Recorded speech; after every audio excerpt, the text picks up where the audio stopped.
Hi friends, എല്ലാവർക്കും ഹന്നാസ് റെസിപ്പീസിലേക്ക് സ്വാഗതം. ഞാൻ ഇന്നൊരു കട്ട്ലേറ്റിൻ്റെ റെസിപ്പിയാണ് ചെയ്യുന്നത്. ബീഫ് കൊണ്ടുള്ള ഈ കട്ട്ലേറ്റ് ഉണ്ടാക്കുന്നത് എങ്ങനെയെന്ന് നോക്കാം. ഇതുണ്ടാക്കാൻ വേണ്ടി ഞാനിവിടെ ഒരു 1/2 കിലോ ബീഫാണ് എടുത്തിരിക്കുന്നത്.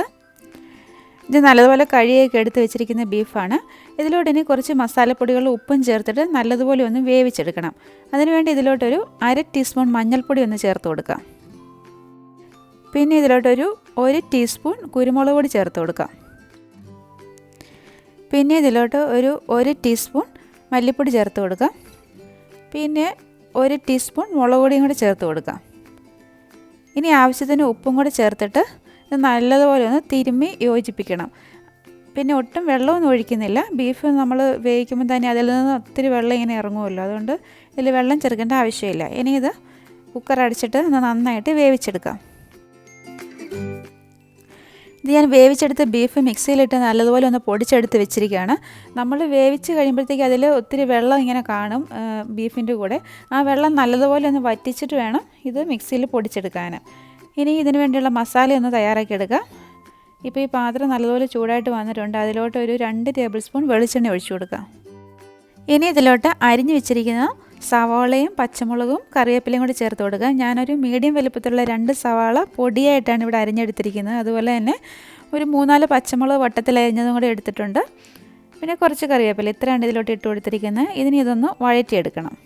ഇനി കുറച്ച് ഉപ്പ് ചേർത്ത് കൊടുക്കുക. ബീഫിൽ നമ്മൾ ഉപ്പിട്ടാണ് വേവിച്ചിരിക്കുന്നത്, അതുകൊണ്ട് വളരെ കുറച്ച് ഉപ്പിൻ്റെ മാത്രമേ ആവശ്യമുള്ളൂ. ഇപ്പോൾ ഇത് അത്യാവശ്യം ഒന്ന് വഴന്ന് വന്നിട്ടുണ്ട്. ഇനി ഇതിലോട്ട് ഇഞ്ചി വെളുത്തുള്ളി പേസ്റ്റ് ചേർത്ത് കൊടുക്കുക. ഇതിന് പകരം വേണമെങ്കിൽ ഇഞ്ചിയും വെളുത്തുള്ളിയും ചെറുതായിട്ട് അരിഞ്ഞ് ചേർത്ത് കൊടുത്താലും മതി. ഇനി ഇതിലോട്ട് കുറച്ച് മഞ്ഞൾപ്പൊടി ചേർത്ത് കൊടുക്കുക. ഒരു 1/4 ടീസ്പൂൺ മഞ്ഞൾപ്പൊടി മാത്രമേ ഉള്ളൂ ഞാൻ ഇതിൽ ചേർക്കുന്നുള്ളൂ. പിന്നെ ഒരു 1 ടീസ്പൂൺ കുരുമുളക് പൊടിയും കൂടി ചേർത്ത് കൊടുക്കുക. ഞാനിതിൽ ഇനി മുളക് പൊടിയും മല്ലിപ്പൊടിയൊന്നും ചേർക്കുന്നില്ല. നേരത്തെ ബീഫ് വേവിച്ചതിൽ അതൊക്കെ ചേർത്തുകൊണ്ടാണ് ഇപ്പം ചേർക്കാത്തത്. പിന്നെ ഒരു 1/2 ടീസ്പൂൺ ഗരം മസാലയും കൂടെ ചേർത്ത് കൊടുക്കുക.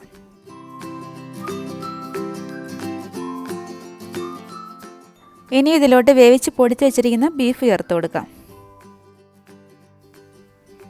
കുറച്ച് മല്ലിയിലയും കൂടി ഇതിലോട്ട് ഇട്ട് കൊടുക്കുക. പിന്നെ ഈ കട്ട്ലേറ്റ് ഉണ്ടാക്കാൻ വേണ്ടിയുള്ള ഉരുളക്കിഴങ്ങ് ഞാനിവിടെ പുഴുങ്ങി തൊലിയൊക്കെ കളഞ്ഞ് എടുത്ത് വെച്ചിട്ടുണ്ട്. മീഡിയം വലുപ്പത്തിലുള്ള ഒരു 3 ഉരുളക്കിഴങ്ങാണ് ഞാൻ ഇതിൽ ചേർക്കാൻ വേണ്ടി പുഴുങ്ങി എടുത്ത് വെച്ചിരിക്കുന്നത്. അത് നല്ലതുപോലെ പൊടിച്ചെടുത്തിട്ടുണ്ട്. അതും കൂടി ഇതിലോട്ട് ഇനി ചേർത്ത് കൊടുക്കാം. ആ ഉരുളക്കിഴങ്ങും ബീഫും എല്ലാം കൂടെ ഇവിടെ നല്ലതുപോലെ ഞാനൊന്ന് മിക്സ് ചെയ്ത് വെച്ചിട്ടുണ്ട്. ഇനി ഗ്യാസ് ഓഫാക്കാം. ഗ്യാസ് ഓഫാക്കിയിട്ട് ഇതൊന്ന് കുറച്ച് തണുത്തതിന് ശേഷം നല്ലതുപോലെ ഒന്ന് കുഴച്ചെടുക്കണം. അപ്പോൾ ഉരുളക്കിഴങ്ങൊക്കെ നല്ലതുപോലെ ആ ബീഫുമായിട്ട് മിക്സ് ആയിക്കൊള്ളും. ഇതിൽ നിന്ന് ഇനി കുറേശ്ശെ എടുത്ത് നമുക്ക് ഇഷ്ടമുള്ള ഷേപ്പിൽ ഉരുട്ടിയെടുക്കണം. ഞാനിപ്പോൾ ഒരു ഓവൽ പോലെയുള്ള ഷേപ്പിലാണ് ഇത് ഉരുട്ടിയെടുക്കുന്നത്. ഇതുപോലെ നമ്മൾ ഒരു സ്പൂണിൽ വെച്ചിട്ട് നമ്മളത് ഷേപ്പ് ചെയ്യുകയാണെങ്കിൽ നമുക്ക് പെട്ടെന്ന് തന്നെ അത് ഷേപ്പ് ചെയ്തെടുക്കാൻ പറ്റും. ഇങ്ങനെ ഓവൽ ഷേപ്പിലാണെങ്കിൽ ഓവലോ അല്ലെങ്കിൽ റൗണ്ട് ഷേപ്പിലോ ഏത് ഷേപ്പിൽ വേണമെങ്കിലും നമുക്കത് ഉരുട്ടിയെടുക്കാവുന്നതാണ്.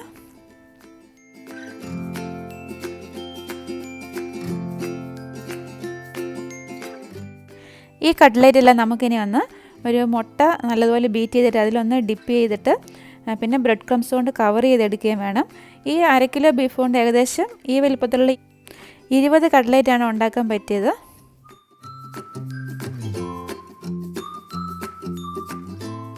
ഇനി ഓരോന്നായിട്ട് ഈ മുട്ടയിലൊന്ന് ഡിപ്പ് ചെയ്തിട്ട് ഇതിൽ കവർ ചെയ്തെടുക്കാം.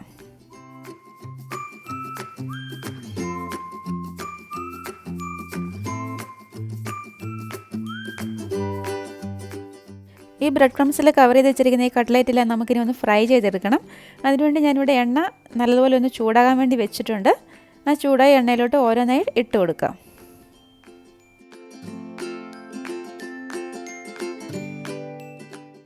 കട്ട്ലേറ്റ് ഇട്ടതിന് ശേഷം ഒന്ന് മീഡിയം ഫ്ലെയിമിൽ വെച്ചിട്ടാണ് ഞാനിത് ഫ്രൈ ചെയ്തെടുക്കുന്നത്. തീരെ ലോ ഫ്ലെയിമാണെങ്കിൽ എണ്ണ കുടിക്കുകയും ചെയ്യും. ഒത്തിരി ഹൈ ഫ്ലെയിമിൽ വെച്ചാൽ കട്ട്ലേറ്റിൻ്റെ പുറം ഭാഗം എല്ലാം പെട്ടെന്ന് തന്നെ കരിഞ്ഞു പോകാനും ചാൻസ് ഉണ്ട്. ഇതിപ്പോൾ ഒരു വശം ആയിട്ടുണ്ട്. ഒന്ന് മറിച്ചിട്ട് കൊടുക്കാം. ഇപ്പോൾ ഇതെടുക്കാറായിട്ടുണ്ട്. നമുക്കിനി ഇതെടുത്ത് ഒരു ടിഷ്യൂ പേപ്പറിലേക്ക് ഒന്ന് മാറ്റാം. അതുപോലെ തന്നെ ബാക്കിയുള്ള കട്ട്ലേറ്റുകളും ഉടനെ തന്നെ ഫ്രൈ ചെയ്തെടുക്കാം. നമ്മളിപ്പോൾ കട്ട്ലേറ്റ് ഉണ്ടാക്കിയിട്ട് എല്ലാം ഒരുമിച്ച് ഫ്രൈ ചെയ്യുന്നില്ലെങ്കിലും ബാക്കിയുള്ളതെടുത്ത് ഒരു നല്ല എയർ ടൈറ്റായ പാത്രത്തിൽ വെച്ചിട്ട് ഫ്രീസറിൽ വെച്ചാൽ മതി. അത് പിന്നെ നമുക്ക് ആവശ്യമുള്ളപ്പോൾ എടുത്ത് തണുപ്പ് മാറ്റിയിട്ട് ഫ്രൈ ചെയ്തെടുത്താലും മതി. യാതൊരു കുഴപ്പവും വരത്തില്ല. ഇതിപ്പോൾ കണ്ടോ ഒട്ടും അങ്ങനെ പൊടിഞ്ഞൊന്നും പോയിട്ടില്ല, നല്ല ഷേപ്പിൽ തന്നെ ഇരിപ്പുണ്ട്. എൻ്റെ വീഡിയോ നിങ്ങൾക്ക് ഇഷ്ടമായെന്ന് വിചാരിക്കുന്നു. ഇഷ്ടമായാൽ ലൈക്ക് ചെയ്യാനും കമൻറ്റ് ചെയ്യാനും ഷെയർ ചെയ്യാനും മറക്കരുത്. വീണ്ടും നല്ലൊരു റെസിപ്പിയുമായി കാണാം. Thank you for watching Hannah's recipes.